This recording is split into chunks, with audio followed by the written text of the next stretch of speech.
নমস্কার বন্ধুরা, আজকে আলোচনা করব বাংলার প্রধান শৈব তীর্থ তারকেশ্বর ধামের বিষয়ে। আসুন আজকের পর্বটি আমরা শুরু করি। তারকেশ্বর শৈব তীর্থ।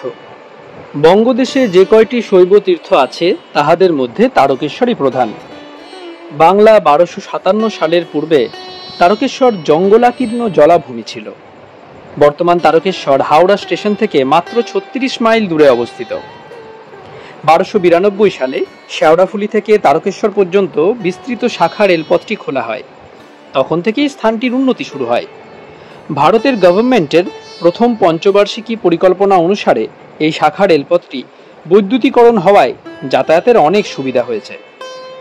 স্টেশনের অনতি দূরে শ্রী শ্রী তারকনাথ জিউর মন্দির। মন্দিরের পশ্চিম দিকে শিবগঙ্গা, যা দুধপুকুর নামে পরিচিত। পূর্বে কালীমাতার মন্দির, দক্ষিণে নাট্য মন্দির, নহবতখানা ও গদিঘর, উত্তরে দামোদর ঠাকুরের মন্দির। বাবার মন্দিরের দক্ষিণ পশ্চিম কোণে মহন্তের রাজপ্রাসাদ লক্ষ্মীনারায়ণ জিউর মন্দির। দুধপুকুর ছাড়া শঙ্কর দিঘি, নূতনপুকুর, বেলপুকুর নামে আরও কতগুলি জলাশয় আছে। বর্তমান তারকেশ্বর একটি নগর বিশেষ বটে। ব্যবসা কেন্দ্র চাপাডাঙ্গা থেকে এর ব্যবধান মাত্র 5 মাইল। এখানে রোজ বাজার বসে। এই স্থানটিকে কেন্দ্র করে চারিদিকে সমৃদ্ধশালী গ্রাম গড়ে উঠেছে। কেন্দ্রীয় সরকার পরিকল্পিত নতুন রাজপথটি তারকেশ্বরের পার্শ্ববর্তী হওয়ায় ব্যবসা বাণিজ্যের বিশেষ উন্নতি পরিলক্ষিত হয়েছে। এখানে একটি ডাকঘর, থানা, 2টি সংস্কৃত বিদ্যালয়, কয়েকটি প্রাথমিক বিদ্যালয়, একটি উচ্চ ইংরেজি বিদ্যালয়, একটি বালিকা বিদ্যালয়, একটি ডিগ্রি কলেজ, একটি সরকারি হাসপাতাল এবং একটি দাতব্য চিকিৎসালয় আছে। যাত্রীগণের সুবিধার্থে একটি সরকারি গেস্ট হাউস, 2টি ধর্মশালা এবং বহু যাত্রী নিবাস বিদ্যমান। এখানে বছরে 3টি বড় মেলা হয়। মেলায় লক্ষ লক্ষ লোকের সমাগম হয়। শ্রাবণ মাসে শ্রাবণী মেলা, ফাল্গুন মাসে শিবরাত্রি এবং চৈত্র মাসে গাজন মেলা হয়। পুরা কাহিনীর ব্যাপারে একটু নজর দেওয়া যাক। তারকেশ্বরের কাহিনী বলতে গেলে রামনগরের কথাই প্রধান বলতে হয়। তারকেশ্বর তীর্থস্থান থেকে প্রায় 3 মাইল দক্ষিণ পূর্বে কানা নদীর তীরে রামনগর গ্রাম। ওই গ্রামে রায় ভাড়ামল্ল নামে একজন রাজপুত রাজা রাজত্ব করিতেন। তার পিতা কেশব হাজারি বারাণসী সন্নিহিত জৌনপুর জেলার কোনো এক গ্রামে বাস করতেন। তাহার 2 পুত্র এবং 1 কন্যা ছিল। পুত্র রাজা বিষ্ণু দাস জ্যেষ্ঠ এবং কনিষ্ঠ রায় ভাড়ামল্ল। কন্যার নাম ভানুমতি। ভানুমতি বিলক্ষণ রূপলাবণ্যবতী ছিলেন। অযোধ্যার নবাবের দ্বারা এই কন্যার সতী ধর্মের অবমাননা অনিবার্য বুঝে বৃদ্ধ কেশব হাজারি আপন পরিবারবর্গ ও 100 রাজপুত অনুচর সহ রামনগরে চলে আসেন। রামনগরের অধিবাসীদের নিরীহ ও শান্তিপ্রিয় দেখে বিষ্ণুদাস ও ভাড়ামল্ল জনসাধারণের উপর প্রভুত্ব প্রতিষ্ঠার প্রয়াসী হলেন। এমনকি তারা জোর জবরদস্তি করে ভূমিকরও আদায় করতে লাগলেন। রামনগরের নিকটবর্তী বালিগড়ি ও মোহনবাগ পরগনাদারেরা এতে খুব রুষ্ট হলেন। তাহারা ছিলেন মুর্শিদাবাদের নবাবের অধীন। নির্দিষ্ট সময়ে রাজস্ব সরকারের নিকট পৌঁছাতে না পারলে তাদেরকে কারারুদ্ধ হতে হতো। তখন তারা নবাবকে জানালেন যে একদল দস্যু এসে জোর করে রাজস্ব আদায় করছে, কারো বাধা মানছে না। এই সংবাদ পেয়ে নবাব দস্যু দমনার্থে এক দল সৈন্যসহ আদেশ দিলেন, দস্যুগণকে বন্দী করে মুর্শিদাবাদ পাঠাও। এদিকে সেনাপতি বিষ্ণুদাস আর ভাড়ামল্লকে দেখে বুঝলেন যে তারা দস্যু নয়, ভাতৃদ্বয়ের সবিনয় শিষ্টাচার তাহাকে মুগ্ধ করল। পরিচয়ে জানলেন যে তারা দেশ ত্যাগী রাজপুত, বসবাসের উদ্দেশ্যে বাংলায় এসেছেন। তখন তিনি ভাতৃদ্বয়কে নবাবের সহিত সাক্ষাৎ করতে বললেন। ভাতৃদ্বয় সহজেই সম্মত হলেন। তিনি সাক্ষাতের সময় তাহাদের বন্দী করলেন। বিষ্ণুদাস ছিলেন বিষ্ণুর উপাসক। হাজতে তার উপাস্যের উপাসনার উপায় দেখতে না পেয়ে তিনি জল গ্রহণ পর্যন্ত বন্ধ করলেন। সংবাদ নবাবের কর্ণগোচর হল। নবাব এলেন। তার পরগনা রাজকর আদায় করার জন্য দস্যু বলিয়া তিরস্কার করিলেন। বিষ্ণুদাস সেনাপতির নিকট যা বলেছেন তাই বলিলেন, কিন্তু নবাবের রোষ গেল না। তিনি প্রশ্ন করলেন, তুমি কিছু খাচ্ছ না কেন? আমার দেবতা উপবাসী তাই। কোথায় তোমার দেবতা? বিষ্ণুদাস বক্ষস্থলের বস্ত্র মধ্য থেকে একটি থলি বাইরে করলে তা থেকে একটি শালগ্রাম শিলা বাইরে আনলেন। এই আমার দেবতা। এনার আশীর্বাদে আমি সকল বিপদ থেকে রক্ষা পাব। নবাবের আদেশে তখন উত্তপ্ত শাবল আনা হলো। নবাব বলিলেন, ধরো এ শাবল, অগ্নিবর্ণ শাবল। শাবলের সংবাদে 2-10 জন লোকও জড়ো হয়েছিল। সকলের চোখে পলক পড়ে না, কি জানি কি দুর্দৈবই না সম্মুখীন। বিষ্ণুদাস মনে মনে ইষ্টদেবকে স্মরণ করতে করতে দুহাতে শাবলটি চেপে ধরলেন। মুখে তার প্রসন্ন ভাব, হাত ছাড়িয়ে নিলেন। একটু আঁচ বা দাগ লাগেনি। দর্শকরা ধন্য ধন্য করতে লাগলো। নবাব তার বালিগড়ি ও মোহনবাগ পরগনার রাজস্ব আদায়ের ভার অর্পণ করলেন 2 ভাইয়ের উপর। অধিকন্তু বিষ্ণুদাসকে রাজা ও ভাড়ামল্লকে রাও উপাধি দিয়ে সম্মানিত করলেন। শেষ অবধি তারা রামনগরে রাজত্ব করেছিলেন। এবারে আবির্ভাবের বিষয়ে কথা বলা যাক। তারকেশ্বর স্বনাম খ্যাত অনাদি লিঙ্গ স্বয়ংভূ শিব। পাপিতাপির ত্রাণকর্তা কৈলাসেশ্বর স্বয়ং তারকেশ্বর রূপে কলিযুগে অবতীর্ণ হয়েছেন। কলিযুগে ধন্য এমন বহু রূপে বহুভাবে আশুতোষের আবির্ভাব এর আগে কখনো হয় নাই। ভক্তের অভীষ্ট পথ ধরেই ভগবান আসেন। তোরা শুনিসনি তার পায়ের ধ্বনি, ওই যে আসে আসে, যুগে যুগে পলে পলে দিন রজনী, সে যে আসে আসে। তারকেশ্বর এসেছেন। তার আবির্ভাব কাহিনী বিচিত্র ও বিস্ময়কর। বহু লোকের মুখে যা শুনেছি, বহু পুস্তক থেকে যা পেয়েছি, নগণ্য প্রয়াস হিসাবে সেটাই তুলে ধরার চেষ্টা করছি। রাজা ভাড়ামল্লের একটি বৃহৎ গোশালা ছিল। কপিলা নামে তাতে একটি সুন্দর গাভী ছিল। কপিলা প্রচুর দুগ্ধ দান করত। সহসা একদিন রাজা লক্ষ্য করলেন যে গাভীটির দুগ্ধ কমে গিয়েছে। গোরক্ষকের ডাক পড়ল, যার নাম ছিল মুকুন্দ। মুকুন্দ বলল, দুগ্ধ ক্রমশই কমছে, কিন্তু এর কোনো কারণ তিনি খুঁজে পাচ্ছেন না। রাজার নিকট তিনি তিরস্কৃত হইলেন। ভাবলেন, নিশ্চয়ই কেউ দুধ চুরি করে আনিয়ে যায়। যা হোক, সকল গরু চড়ছে এমন সময় মুকুন্দ দেখলেন যে কপিলা এক জঙ্গলে প্রবেশ করল। তিনি তার পিছু পিছু গেলেন। বনের মধ্যে যা দেখলেন তা দেখে তিনি একেবারে বিস্মিত হয়ে গেলেন। চমৎকার একখানি পাথর, তার মধ্যস্থলে গর্ত রয়েছে। সেই গর্তের উপর স্তন দেখে কপিলা দণ্ডায়মান। দুগ্ধ নিজে নিজেই ঝরে পড়ছে। গর্ত পূর্ণ হয়ে শিলাখণ্ডের গাত্র বয়ে দুগ্ধ গড়িয়ে পড়ছে। কপিলাকে কিছু না বলে মুকুন্দ সেখান থেকে চলে এলেন। রাখাল বালকদের কাছে পাথরের কথা বললে তারা বলল যে তাদের অগ্রজরা এবং তাহারাও কিন্তু বহুদিন ওখানে ধান পিষেছে, প্রায় 12 বছর হবে, কিন্তু এরকম ঘটনা তো তারা জানে না। মুকুন্দ আর কাল বিলম্ব না করে এই অলৌকিক ব্যাপার রাজাকে জানালেন। রাজা জঙ্গলের মধ্যে উপস্থিত হলেন। মূর্তিটি দেখে মুগ্ধ হয়ে তা তুলে নিয়ে যাওয়ার কথা তিনি ভাবলেন। ভট্ট গ্রন্থের মতে 950 বৎসর পূর্বে এই তারকেশ্বরে এক সন্ন্যাসীর আবির্ভাব হয়। তখন স্থানটি খুবই জঙ্গলময় জলাভূমি ছিল। সন্ন্যাসীর নাম মায়াগিরি। তিনি বারাণসী থেকে এখানে শিব ধর্ম অর্থাৎ শৈব ধর্ম প্রচার করতে এসেছিলেন। কথিত আছে যে উনি অতিশয় ধূমপান করতেন, তাই লোকে তাকে ধূমপানগিরি বলতো। এই স্থানটি ভাড়ামল্লের রাজধানী রামনগর থেকে 3 মাইল দূরে অবস্থিত ছিল। মায়াগিরি দিবা বিভাগে লোকালয়ের মধ্যে ঘুরে শৈব ধর্ম প্রচার করতেন এবং রাত্রিকালে গভীর জঙ্গলের মধ্যে ধ্যানে রত থাকতেন। সন্ন্যাসীর চালচলন সাধারণের ভালো ঠেকল না। অনেকে তাকে চোর বলে সন্দেহ করল। ক্রমে এই সকল বিষয় ভাড়ামল্লের কর্ণগোচর হল। তিনি সন্ন্যাসীকে ধরে আনবার জন্য তাহার কোতোয়ালকে আদেশ দিলেন। কোতোয়াল 3-4 দিন বিস্তর খোঁজ করে ব্যর্থকাম হলেন। সন্ন্যাসীর কিন্তু দেখা মিলল না। অবশেষে রাজা একদিন সৈন্য সামন্ত নিয়ে বনের মধ্যে প্রবেশ করিলেন। সেখানে তিনি দেখলেন, এবং যা দেখলেন তাতে মুগ্ধ না হয়ে পারলেন না। তিনি দেখলেন সন্ন্যাসী এক ত্রিপদ অশ্বের পরিচর্যায় রত। নিকটবর্তী হয়ে সন্ন্যাসীকে জিজ্ঞেস করলেন, তুমি কে? কি কারণে তুমি জঙ্গলে বাস করছো? আমি সন্ন্যাসী, এখানে মহেশ্বরের আরাধনা করি।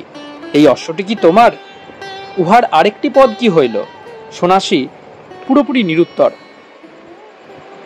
ইহাতে আরোহণ করে তুমি ঘুরে আসতে পারো? সন্ন্যাসী আবারও নীরব। যদি পারো তবে তোমায় ছেড়ে দেব, নতুবা তোমায় দুষ্ট লোক ভেবে জানবো এবং উপযুক্ত শাস্তি দেব। পারবে? মহেশ্বরের করুণা বলে সন্ন্যাসী উঠে দাঁড়ালেন এবং তৎক্ষণাৎ সেই অশ্বপৃষ্ঠে লাফিয়ে আরোহণ করলেন। অশ্ব তীর বেগে ছুটে অদৃশ্য হয়ে গেল। রাজা বিমূঢ় দৃষ্টিতে তাকিয়ে রইলেন। অল্পক্ষণ পরে সন্ন্যাসী ফিরলেন। অশ্বপৃষ্ঠ হইতে অবতরণ করে পুনরায় তাহারা পরিচর্যায় মনোনিবেশ করিলেন। রাজা আনন্দে বিস্ময়ে উচ্ছ্বসিত হয়ে উঠলেন। করপুটে সন্ন্যাসীর নিকট ক্ষমা ভিক্ষা করলেন। সন্ন্যাসী সন্তুষ্ট হয়ে তাকে গভীর বনের মধ্যে নিয়ে গিয়ে এক অপূর্ব শিলামূর্তি দেখালেন এবং বললেন, এই মূর্তি তাহার আরাধ্য দেবতা। ইনি পাপী তাপীর ত্রাণকর্তা কৈলাসেশ্বর রাঢ় দেশে অবতীর্ণ তারকেশ্বর শিব। রাজা দেখলেন মূর্তিটির মস্তকে গভীর গর্ত এবং তাহা দুগ্ধে পরিপূর্ণ। দুগ্ধ উপচাইয়া চারিদিকে গড়িয়ে পড়ছে। পরম ভক্তি ভরে রাজা প্রণাম করলেন। রাখালদের ধান্য পিষে খাওয়া ও তার প্রিয় কপিলার দুগ্ধদানের কাহিনীও তিনি সন্ন্যাসীর নিকট শুনলেন। তখন তার এই মূর্তিটি নিজ রাজধানীতে প্রতিষ্ঠা করবার প্রবল বাসনা জন্মালো। তিনি সন্ন্যাসীর কাছে অনুমতি চাইলেন। 12 দিন ধরে মাটি খোঁড়া হলো, কিন্তু মূর্তির মূল মিলল না। রাজা বড়ই চিন্তান্বিত হয়ে পড়লেন। কেন মিছে আমায় তোলবার চেষ্টা করছিস? ও মূর্তির মূল কোনোদিনই পাবি না। সারা বিশ্বব্যাপী যে। তোর যখন সাধ হয়েছে তখন এখানেই মন্দির গড়ে পুজোর ব্যবস্থা করে দে। স্বপ্ন দেখলেন রাজা। স্বয়ং তারকনাথ এসে দাঁড়ালেন। ধীর মিষ্ট স্বরে কথাগুলি বলে গেলেন। সুপ্তথিত রাজা উঠে বসলেন। মন মেঘমুক্ত হল। সকালে তিনি সন্ন্যাসীর নিকট উপস্থিত হলেন। স্বপ্ন বৃত্তান্ত বললেন। সন্ন্যাসীর নির্দেশে রাজা তখন তার নিকট দীক্ষা গ্রহণ করলেন। সমস্ত সম্পত্তি বাবা তারকনাথের নামে দানপত্র লিখে উৎসর্গ করলেন। জঙ্গল পরিষ্কার করে মন্দির হল। রাজা ভাড়ামল্ল এখন সন্ন্যাসী। তপজপই তাহার জীবনের ব্রত। সেবাই তার পরম সাধনা। চৈত্র মাসে মায়াগিরি তার সমস্ত সন্ন্যাসী শিষ্যদের নিমন্ত্রণ করলেন। তারকেশ্বর ধামে সৃষ্টি হল চৈত্র মহামেলা। এই মহামেলা সন্ন্যাস ব্রতের মেলা। রাজার প্রথম গোরক্ষক হলেন ওই মেলার মূল সন্ন্যাসী। বাংলাদেশে 10টি শৈব তীর্থের মধ্যে তারকেশ্বর হল প্রধান। এরপরে যার বিষয়ে আলোচনা করব তিনি হলেন মুকুন্দ ঘোষ। মুকুন্দ ঘোষের আদি নিবাস হুগলি জেলায় ধনিয়াখালী থানায় অন্তর্গত পারাম্বুয়া গ্রামে। তিনি জাতিতে গোপ ছিলেন। গো সম্পদ ও জমি জমা তার যথেষ্ট ছিল। কথিত আছে একই দিনে তার পত্নী ও পুত্রের মৃত্যু হয়। তাতে তিনি শোকাভিভূত হয়ে পড়েন এবং ঘর সংসার ত্যাগ করে শোক সন্তপ্ত হৃদয়ে বিভিন্ন স্থানে ঘুরে বেড়াতে থাকেন। ঘুরতে ঘুরতে একদিন রামনগরে উপস্থিত হন। দৈবক্রমে রাজা ভাড়ামল্লের প্রধান গোরক্ষকের পদে নিযুক্ত হলেন।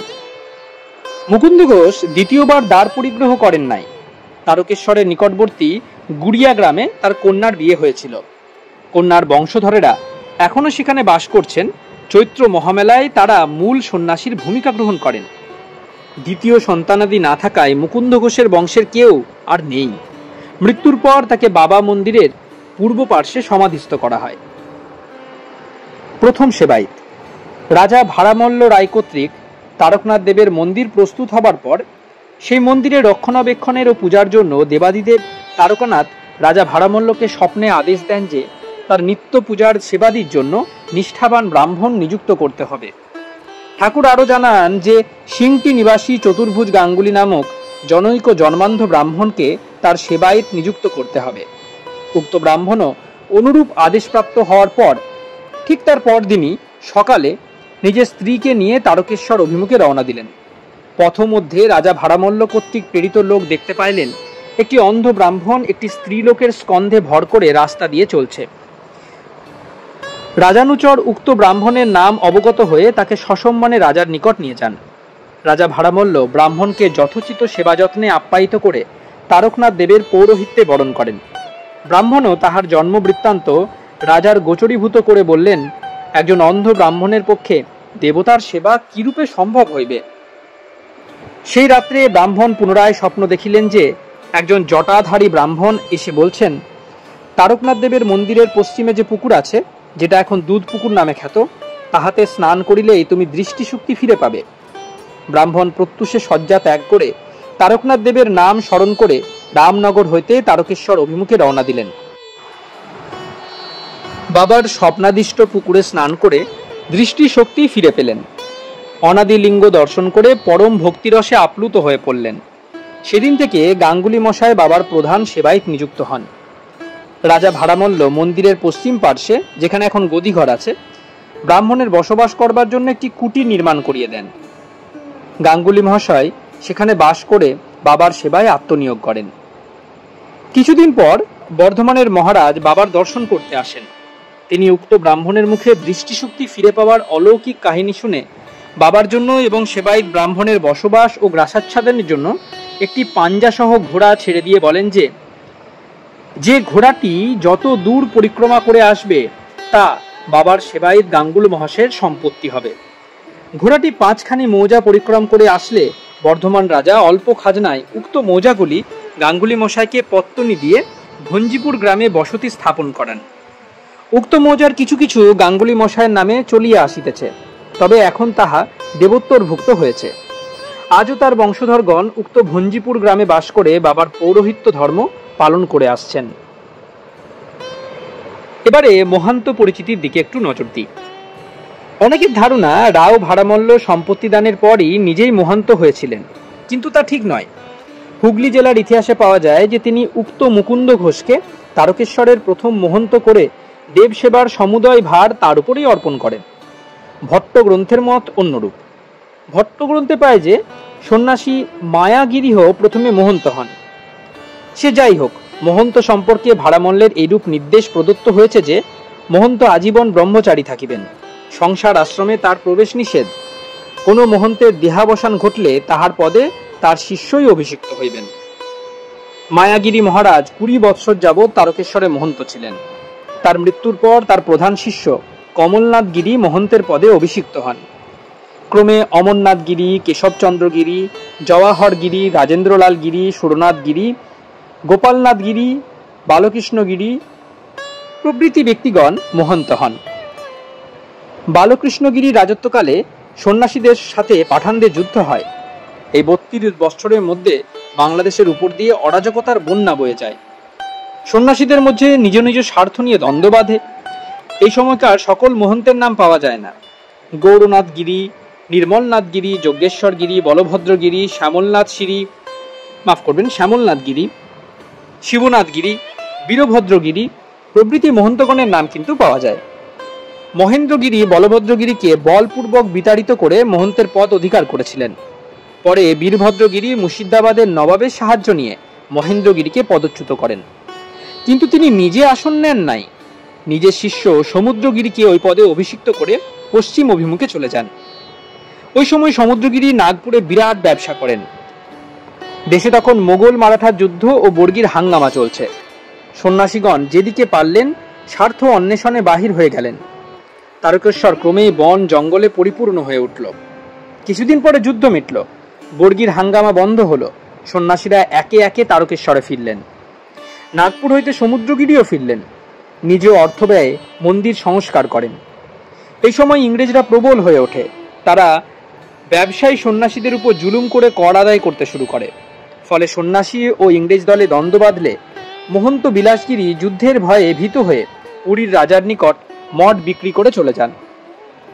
আরও জানা যায় 1145 সালে নাগপুর থেকে অরুণাচল গিরি মহান্ত হয়ে আসেন। তিনি ব্যবসার টাকা দিয়ে মঠ ক্রয় করে নেন। তার ঐকান্তিক চেষ্টায় আবার বাবার সেবায় সৌকার্য ফিরিয়ে আসে। অরুণাচল গিরি 12 বছর মহন্ত ছিলেন। অরুণাচল গিরির মৃত্যুর পর প্রসাদচন্দ্র গিরি মহন্ত হন। তিনি 10 বছর ওই পদে অধিষ্ঠিত ছিলেন। তারপর আসেন পরশুরাম গিরি, তার কার্যকাল 10 বছর। তারকেশ্বরকে উন্নতির পথে এগিয়ে দেন মোহনচন্দ্র গিরি। ইনি নাগপুরের ব্যবসা তুলে দিয়ে 9 লক্ষ টাকা নিয়ে এসে বর্ধমানের মহারাজের থেকে তারকনাথের নামে বহু সম্পত্তি ক্রয় করেন। মোহনগিরির মৃত্যুর পর রঘুচন্দ্র গিরি মহন্ত হন। তার আমলে দামোদর নদের বাঁধ নির্মিত হয়। তারপরে আসেন মাধবচন্দ্র গিরি। ইনি সন্ন্যাস ধর্মের অবমাননা করেন। এলোকেশী নাম্নী এক মহিলার সতীত্ব নাশের অপরাধে তাকে কারাদণ্ডে দণ্ডিত হতে হয়। তাহার এই অনুপস্থিত কালে শ্যামগিরি মহন্ত হইলেন। পরে কারাগার থেকে মুক্তি লাভ করে মাধবগিরি আদালতের সাহায্যে আবার মহন্তের পদ পান। মাধবগিরির মৃত্যুর পর মহন্ত সতীশচন্দ্র গিরি। তিনি প্রথম জীবনেই আইয়ার স্টেশনের পানি ভাড়ে ছিলেন। পরে মাধবগিরির শিষ্যত্ব গ্রহণ করেন ও মহন্তের পদ পান। তার আমলে তারকনাথে জমিদারি বিপুলভাবে বর্ধিত হয়। নিরক্ষর হলেও তিনি জমিদারি বুদ্ধিতে তিনি বেশ প্রখর ছিলেন, এমনটাই জানা যায়। তিনি প্রজানুরঞ্জক ছিলেন। বিভিন্ন গুণের জন্য শীঘ্রই তিনি সকলের প্রিয়পাত্র হয়ে ওঠেন। সতীশগিরির সময়ে তারকেশ্বরের রাস্তাঘাট তৈরি হয়, একটি দাতব্য চিকিৎসালয় তিনি স্থাপন করেন, কিন্তু এত সুনাম এক আঘাতে ধূলিসাৎ হয়। মহেশ্বরের রাজ্যে সতীর ধর্ম কোনোদিনই অরক্ষিত নয়। এ ধর্ম যে কলুষিত করবে তার ক্ষমা নাই। ব্যভিচারের দোষে সতীশগিরির সকল সুনাম ও নিরাপত্তা বিনষ্ট হল। 1330 সালের 22শে জ্যৈষ্ঠ দেশবন্ধু চিত্তরঞ্জন দাস ও নেতাজি সুভাষচন্দ্র বসুর নেতৃত্বে সত্যাগ্রহ আন্দোলন শুরু হয়। সহস্র নরনারী এই আন্দোলনে ঝাঁপিয়ে পড়েন। দিকে দিকে কেবল অত্যাচারীর কণ্ঠরোধের জন্য বিক্ষুব্ধ আত্মমর্যাদাদীপ্ত জনগণের ভীম গর্জন। প্রায় 2 মাস ধরে সত্যাগ্রহ চলল। নেতা স্বামী বিশ্বানন্দ সচ্চিদানন্দ এবং অন্যান্য বহু লোক কারাবরণ করলেন। অবশেষে সত্যেরই জয় হল। 1330 সালে সতীশগিরি তারকেশ্বর ছেড়ে চলে গেলেন। 1341 সালে তার দেহাবসান ঘটিল। কালীমাতার মন্দিরের সম্মুখে তাকে সমাধিস্থ করা হয়েছে। সতীশচন্দ্র গিরির পর তারকনাথের জমিদারি ও মন্দিরের ভার ঋষিভার অমূল্যচরণ ভাদুরীর উপর নষ্ট হয়। তিনি জনহিতৈষী মানুষ ছিলেন। তাহার সময় তারকেশ্বর উচ্চ ইংরাজী বিদ্যালয় স্থাপিত হয়। শ্রী রাসবিহারী মুখোপাধ্যায় কিছুদিন মন্দির ও সম্পত্তি দেখাশোনার ভারপ্রাপ্ত হন। প্রজার সুখ সুবিধার প্রতি তার বিশেষ দৃষ্টি ছিল। তার কার্যকাল যদিও অল্প, তথাপি তার মধ্যেই তিনি জনপ্রিয়তা অর্জন করেছিলেন। এই সময় আদালত থেকে পূজ্যপাদ দণ্ডিস্বামী জগন্নাথ আশ্রম মহন্ত হয়ে আসেন। জমিদারি পরিচালনার জন্য কমিটি গঠন করা এই সময় হয়। দণ্ডিস্বামী একজন নিষ্ঠাবান ও সদাচারী ছিলেন। তার চেষ্টায় ও যত্নে তারকেশ্বরে একটি সংস্কৃত মহাবিদ্যালয় ও একটি ব্রহ্মচর্য আশ্রম স্থাপিত হয়।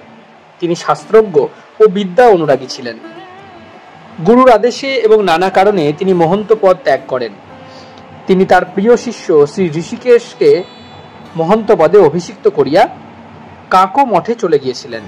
শ্রী শ্রী ঋষিকেশ আশ্রম বয়সে তরুণ এবং বিদ্যানুরাগী প্রজার সুখ দুঃখ বুঝতে সর্বদাই যত্নবান ছিলেন। স্থানীয় অধিবাসীদের ছেলে মেয়েদের শিক্ষা প্রসারের নিমিত্তে বিদ্যা মন্দির নির্মাণকল্পে কয়েকদিন পূর্বে তিনি জমিদান ও সেই সঙ্গে যথাসম্ভব অর্থ সাহায্য করেছেন। কেবলমাত্র শিক্ষাক্ষেত্রেই তার প্রচেষ্টা সীমাবদ্ধ নয়, খেলাধুলা ও নানা সেবা প্রতিষ্ঠানের প্রতিও তার প্রীতি যথেষ্ট। স্থানীয় বিশিষ্ট সেবাব্রতী প্রতিষ্ঠান তারকেশ্বর ইউনিয়ন ক্লাবকে নিজ গৃহে নির্মাণকল্পে জমিদান ও সেই সঙ্গে অর্থ সাহায্য তার প্রজাপ্রীতির এই উল্লেখযোগ্য দৃষ্টান্ত। পরিষ্কার পরিচ্ছন্নতা ও জনস্বাস্থ্যের প্রতি তিনি সর্বদা যত্নবান। অন্যান্য বিষয়ে ন্যায় ধর্ম প্রচারে তার প্রচেষ্টা উল্লেখযোগ্য। গত কয়েক বছর থেকে তার চেষ্টায় তারকেশ্বরে ভারতে বিশিষ্ট পণ্ডিত মণ্ডলীর সমাবেশে সারস্বত সম্মেলন তার ধর্মপ্রীতির এক বিশেষ নিদর্শন। দুস্থ অভাবগ্রস্ত প্রজাদের তিনি সর্বদাই অর্থ সাহায্য করে থাকেন। বিবিধ সদ্গুণে তিনি সকলের শ্রদ্ধাভাজন। শিব পূজার প্রশস্ত দিন। শিবের প্রিয় দেবতা চন্দ্র। চন্দ্র তাই শিবের শিরভূষণ। সোমবার মৌলিবার অর্থাৎ চন্দ্রের বার। সেহেতু শাস্ত্রে দেখা যায় মৌলিবার অর্থাৎ সোমবারই শিব পূজার প্রশস্ত দিন। বিশেষ করে পূর্ণিমাযুক্ত সোমবারই শিব পূজার শ্রেষ্ঠ দিন। কেদার মাহাত্মেও দেখা যায় মহাদেব তার ভক্ত মান্ধতাকে বলিতেছেন, সৌমব্রতং প্রতি সোমং মম প্রীতিকরং পরং অশক্ত শ্রাবণে কার্যং শুক্লপক্ষে বিশেষত তদ্ভাবে একাদপি কর্তব্যং মুক্তি কাঙ্ক্ষিত। প্রতি সোমবারের সোমব্রত আমরা অত্যন্ত প্রীতিপ্রদ। মুক্তিকামী অসমর্থ মানবগণ শ্রাবণের শুক্লপক্ষীয় সোমবারে ব্রত করবে, তদ্ভাবে একটি সোমব্রত অন্তত করবে। কেদার মাহাত্ম্যে আরো দেখা যায় মহাদেব পার্বতীকে বলছেন, সোমবারে মহাপূজা চৈকাপি মানবই মুচ্যতে মাত্র সন্দেহ দেবী লাভং সমাগম। অর্থাৎ শ্রাবণ মাসের সোমবারে ব্রত স্নান করলে সব পাপ নষ্ট হয়। বিশেষ করে পূর্ণিমাযুক্ত সোমবারে শিবের মহাপূজা করিও। মানবগণ যদি একটি সোমবারও শিব পূজা করে তবে শিব অপরাধ হইতে মুক্ত হয়, এতে কোনো সন্দেহ নেই। তিথি সংখ্যাকে দ্বিগুণ করে 5 যোগ করে 7 দিয়ে ভাগ করলে ভাগশেষ যা থাকবে সেই সংখ্যা অনুযায়ী শিবের স্থান বুঝতে হবে। ভাগশেষ 1 থাকলে কৈলাসে, 2 থাকলে গৌরী নিকটে, 3 থাকলে বৃষপৃষ্ঠে, 4 থাকলে সভাতে, 5 থাকলে ভোজনে, 6 থাকলে ক্রিয়াকার্যে এবং 0 থাকিলে শিব শ্মশানে বাস করেন।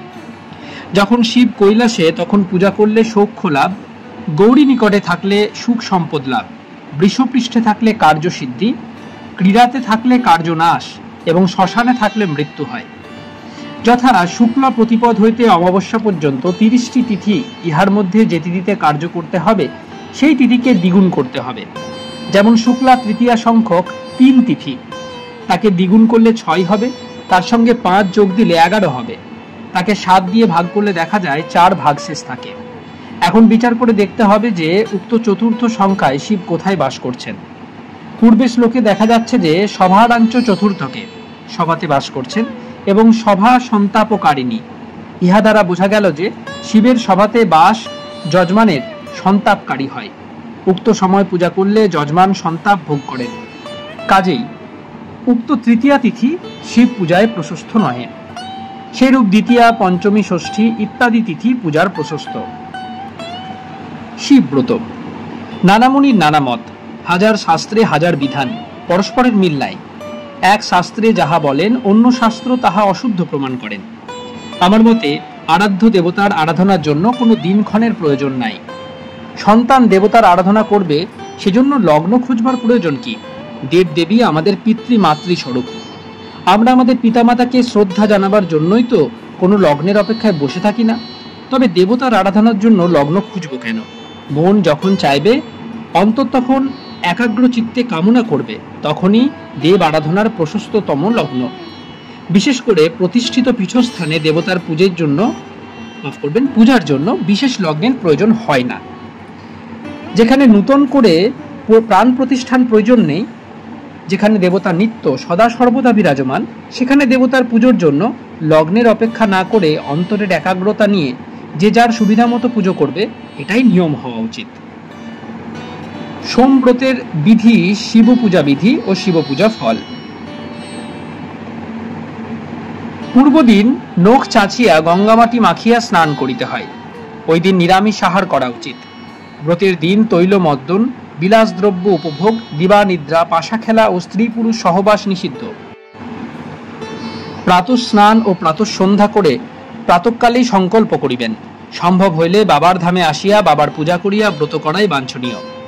ব্রতের দিন পূজা অর্চনার পরে অহোরাত্র শিব ধ্যানে কাটাইতে হয়। কোনো কোনো ক্ষেত্রে শিবের পূজা ও ভোগের পর ভক্ত সামান্য কিছু ফল আহার করিতে পারেন। শাস্ত্রে আছে, সোমব্রত করিলে প্রথম দিন ফল অথবা চড়ু যাহা খাইবেন, প্রতি সোমবারে তাহাই খাইতে হয়। শিব পূজা উত্তর মুখে বসিয়া করা কর্তব্য।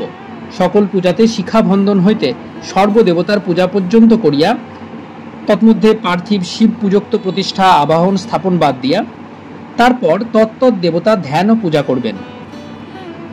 কোন দ্রব্যের অভাব হলে জল দেবেন। শিবলিঙ্গ গড়া না হলে জলেই পূজা করিবেন, কিন্তু তাহাতে আবাহন ও বিসর্জন করিতে হইবে না। শিব পূজার ফল। জ্ঞাতে বা অজ্ঞাতে, ইচ্ছায় বা অনিচ্ছায়, সাগ্রহে বা অবহেলায় কেউ যদি কোনোদিন শিব পূজা করে, তবে একসঙ্গে ধর্ম, অর্থ, কাম, মোক্ষ চতুর্বিধ ফল লাভ হয়। শিব ব্রতই শ্রেষ্ঠ ব্রত। এই ব্রতে দুঃখ, দৈন্য, অশান্তি, ব্যাধি ও পার্থিব সকল দুঃখ দূর হয়। তারকেশ্বরের ইতিহাসে দেখা যায়, বাংলার 6ষ্ঠ শতাব্দীর কোনো এক বৎসরে তারকেশ্বরের প্রথম মহন্ত সন্ন্যাসী মায়াগিরি তার সমস্ত সন্ন্যাসী শিষ্যদের চৈত্র মাসে সম্মিলিত করেন। সেই প্রথম তারকেশ্বর ধামে শিব মহামেলার সৃষ্টি হয়। ওই মেলা সন্ন্যাস ব্রতের মেলা। রাজা ভাড়ামল্ল পূর্ণ সন্ন্যাসী হন। ভোগ ঐশ্বর্য ত্যাগ করে তিনি শিব সন্ন্যাস গ্রহণ করেন। জপ তপই সন্ন্যাসী জীবনের ব্রত সেবায় তাহার পরম সাধনা। সন্ন্যাসী মহামেলার রাজা ভাড়ামল্লের গোরক্ষক মুকুন্দ ঘোষই হল মূল সন্ন্যাসী। কিন্তু ভট্টগ্রন্থে দেখা যায় শিব সন্ন্যাস ব্রত প্রথম প্রচার করেন বান রাজা। যাই হোক, তারকেশ্বরের চৈত্র সংক্রান্তিতে সন্ন্যাস মেলা ভারতের একটি প্রাচীনতম এবং বৃহত্তম মেলা। আসুন সন্ন্যাসের নিয়মের দিকে একটু নজর দেওয়া যাক। তারকেশ্বর সন্ন্যাস চৈত্র মাসে করতে হয়। সন্ন্যাস যার যেমন সামর্থ্য তেমন করতে পারেন। যারা 1 মাস সন্ন্যাস নেবে, তারা ফাল্গুন মাসে সংক্রান্তির দিনে খৌড়ি হইয়া গঙ্গা মাটি মেখে স্নান করে নিরামিষ করে খাবে। সেই সময় নূতন গৈরিক বস্ত্র পরিধান ও শিবের জপ, তপ ও ধ্যান করতে হয়। প্রতিদিন তারকনাথের পূজা করতে হয়। পয়লা চৈত্র থেকে মালসা রাখবেন। মালসা করে পাক করা হবিষ্যি গ্রহণ করবেন। পরে বাবার গদি থেকে নির্দিষ্ট দিনে নিজের গোত্র পরিত্যাগ করে শিব গোত্র গ্রহণ করে কুশযুক্ত উত্তরীয় ধারণ করবেন। 1 মাসের পর থেকে সাধারণত বিজোড় সংখ্যায় মালসা রাখতে হয়, যেমন 3, 5, 7, 9, 11, 15 মালসা ইত্যাদি। সন্ন্যাসের সময় প্রত্যহ শিব পূজা করে দেবতার ভোগের পর দিবাভাগে ফলমূল ও সন্ধ্যার পর রাত্রে মালসা করে পাক করা হবিষ্য আহার করবেন। শাস্ত্রমতে হবিষ্যার দ্রব্য হচ্ছে আতপ চাল, গব্য ঘৃত, গোদুগ্ধ, আখের গুড়, কাঁচা রম্ভা ও সন্ধব লবণ প্রভৃতি পরিশুদ্ধ, পরিষ্কৃত ও সুপাচ্য স্বাস্থ্যকর দ্রব্যাদি। শাস্ত্রমতে ভাজা, পোড়া, বাজারে তৈরি খাবার, উচ্ছে, গোল আলু, কুমড়ো সহজে হজম হয় না এমন স্বাস্থ্যহানিকর অপরিষ্কৃত দ্রব্য ভোজন নিষিদ্ধ। এইভাবে মহাহবিষ্যের পূর্বদিন পর্যন্ত নিয়ম পালন করতে হয়। শেষের 3 দিনের বিধি বিশেষ বৈশিষ্ট্যপূর্ণ। প্রথম দিন মহাহবিষ্য, দ্বিতীয় দিন ফল, তৃতীয় দিন নীল ও চতুর্থ দিন চড়ক। মহাহবিষ্যের দিনে বিশেষ নিয়ম হচ্ছে ওই দিন উপবাস থেকে রাত্রে একটি মালসার মধ্যে 3টে চাল পাক করবে। উক্ত 3টি চালের মধ্যে অর্থাৎ অন্নের মধ্যে একটি আহার করবে, একটি পাক পাত্রে থাকবে এবং অপরটি পাতায় থাকবে। এই সঙ্গে একই পাতায় কিছু ফল মূল আহার করা যেতে পারে। ফলের দিনেও ওইভাবে সারাদিন উপবাস থেকে বাবাকে ফল দান করে রাত্রে ফলমূল আহার করবে। ওই দিন রামনগরে গাজন আসার পর কাঁটা ঝাঁপ করতে হয়। নীলের দিন মহাদেবের সহিত লীলাবতীর বিবাহ। ওই দিন সমস্ত দিন উপবাস থেকে রাত্রে বাবা তারকনাথের পূজা করে ও নীলবাতি দিয়ে ফলমূল আহার করতে পারে। অনেকে ওই দিন পূর্ণ উপবাস করে থাকে। পরদিন ব্রাহ্মণকে ফল দান করে ব্রত ভঙ্গ করে। ব্রতের শেষ দিন চড়কের দিন। ওই দিন তারকনাথের পুজো ও ছাতু ভোগ দিয়ে প্রসাদ খেতে হয়।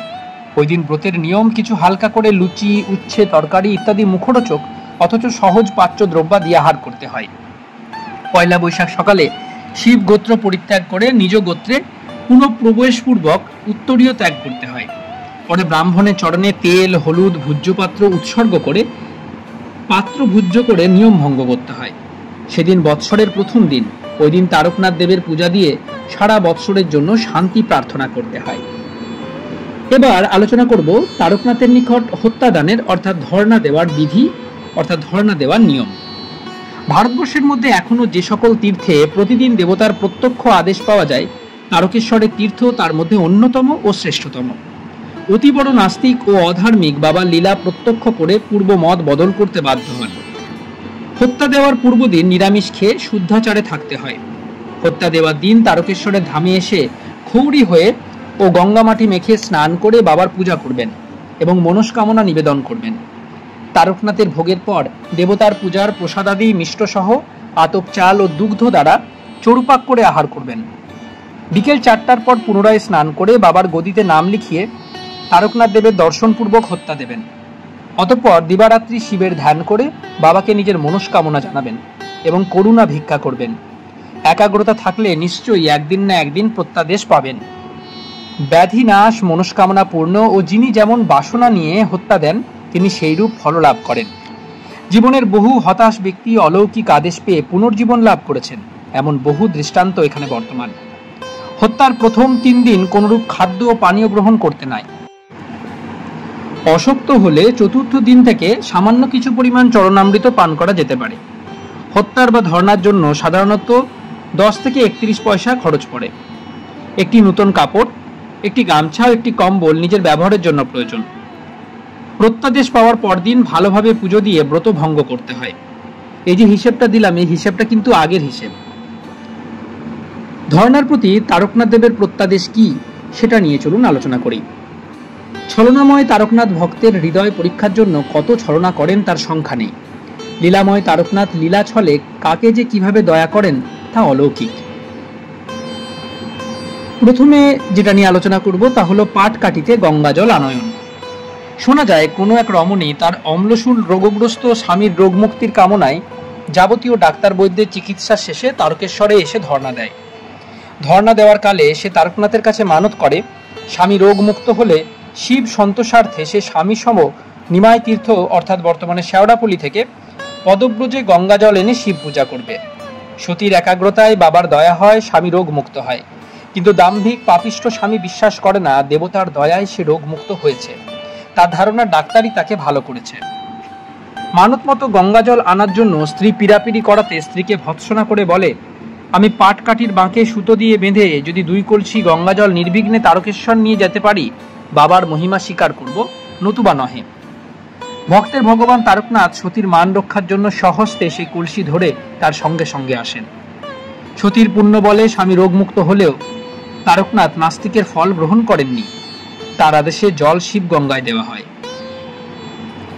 এরপরে যেটা আলোচনা করব সেটা হলো হিন্দুর আরাধ্য দেবতা তারকনাথের কাছে হিন্দু মুসলমান সবাই সমান। কোন এক মুসলমান তার গাভীর মৃতবৎসা দোষ নিবারণের জন্য তারকনাথের নিকট মানত করে। মনোবাঞ্ছা পূর্ণ হওয়ায় একদা সে এক মৃত পাত্রে দুগ্ধ নিয়ে পুজো দিতে আসে, কিন্তু যখন পৃষ্ঠ দুগ্ধ পূজায় চলবে না বলে যাত্রীরা তাকে তাড়িয়ে দেয়, ভক্ত মুসলমান অন্তরে ব্যথা পেয়ে কাঁদতে থাকে। তারকনাথ তখন সন্ন্যাসী মূর্তি ধরে এক বেলগাছের তলায় ভোগের সোনার বাটিতে করে সেই মুসলমানের নিকট থেকে দুগ্ধ পান করেন।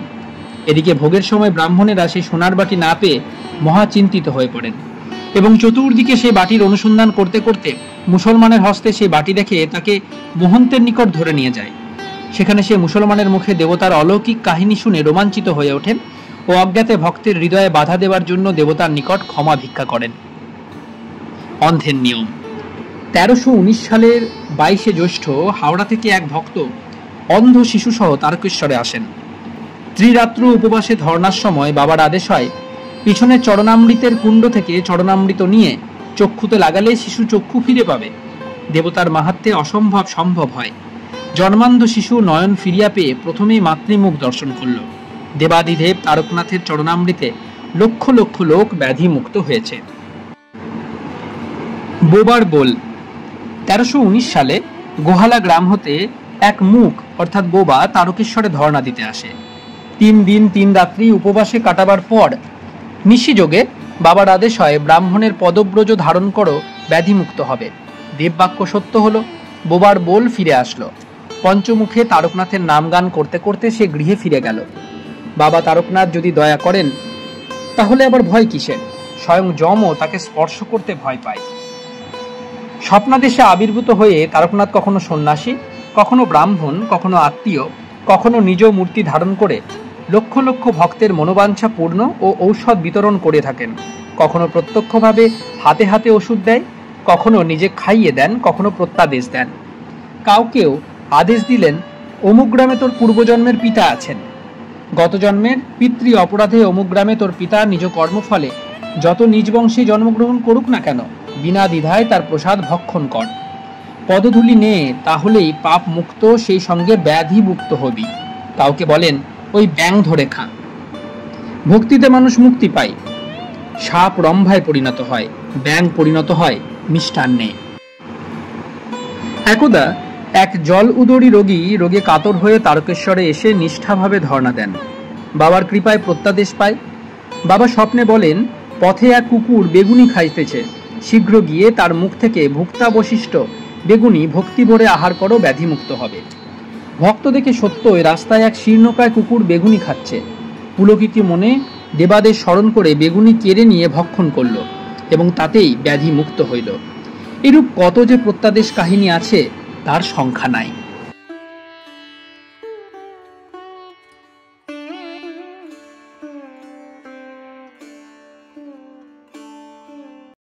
আজ আপনাদের কাছে পরিবেশন করলাম শ্রী শ্রী তারকেশ্বর ধামের ইতিহাস। কেমন লাগছে আমাদের ভিডিওগুলি আমাদের জানান। কোনো সাজেশন থাকলে অবশ্যই জানাতে পারেন।